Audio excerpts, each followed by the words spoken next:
ഇതെന്നാ സാറേ രാവിലെ പാട്ടും ഡാൻസും ഒക്കെ? പാട്ടും ഡാൻസും ഒന്നുമല്ലടോ, ഇതിന്റെ പേരാണ് സൂംബ.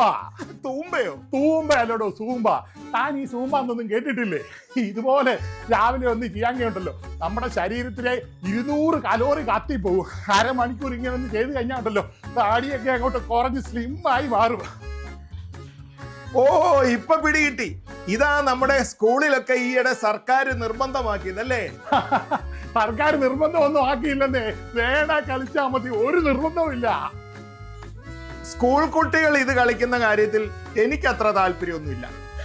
എടോ, സ്കൂൾ കുട്ടികളുടെ ശരീരത്തിനും മനസ്സിനും ഏറ്റവും നല്ല ആരോഗ്യം കൊടുക്കുന്ന ഒരു സംഭവമാണ് നമ്മുടെ ഈ സൂംബ ഡാൻസ്. ഇത് ഞാൻ പറഞ്ഞതല്ല കേട്ടോ, ലോകം മുഴുവൻ പറയുന്ന കാര്യമാ. ഓ, എന്തായാലും ആൺകുട്ടികളും പെൺകുട്ടികളും ഒന്നിച്ചു കിടന്നല്ലേ തുള്ളുന്നു. അപ്പൊ അതാണ് തന്റെ പ്രശ്നം. അതിപ്പോ സ്കൂളിൽ മാത്രമല്ലല്ലോ, പൊതുസമൂഹത്തിൽ ചെയ്യുന്ന ഒരു ആണും പെണ്ണും കൂടെ ഒന്നിച്ച് ചെന്ന് കഴിഞ്ഞാലേ അവരുടെ സദാചാര വിരുദ്ധത തപ്പുന്ന തന്നെ പോലുള്ള ആളുകൾക്കാണ് ഇത് പ്രശ്നം. എടോ, ഇത് ഒരു തവണയെങ്കിലും കളിച്ച കുട്ടിയോട് താനെന്ന് ചോദിച്ചു നോക്കണം ഇത് എങ്ങനെയുണ്ടെന്ന്.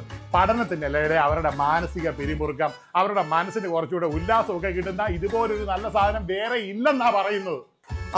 കുട്ടികൾക്ക് ഇഷ്ടപ്പെടും. അവർക്ക് അത്രയും നേരം കൂടെ പഠിക്കാതിരിക്കാവല്ലോ, പിന്നെ മേനിയഴകും കാട്ടാം. നിങ്ങളൊക്കെ ഏത് നൂറ്റാണ്ടിലാഹേ ജീവിക്കുന്നത്? ഈ സൂംബ ഡാൻസിന്റെ കാര്യത്തിൽ ഞാൻ നമ്മുടെ വിദ്യാഭ്യാസ മന്ത്രിയുടെ കൂടെ തന്നെയാണ്. പുള്ളിക്കാരൻ എന്താ പറഞ്ഞേ? സ്കൂളിൽ എന്ത് നടക്കണമെന്നും എന്ത് പഠിപ്പിക്കണമെന്നും സർക്കാർ തീരുമാനിക്കുമെന്ന് പറഞ്ഞതിന്റെ പൊരുൾ മനസ്സിലായോ?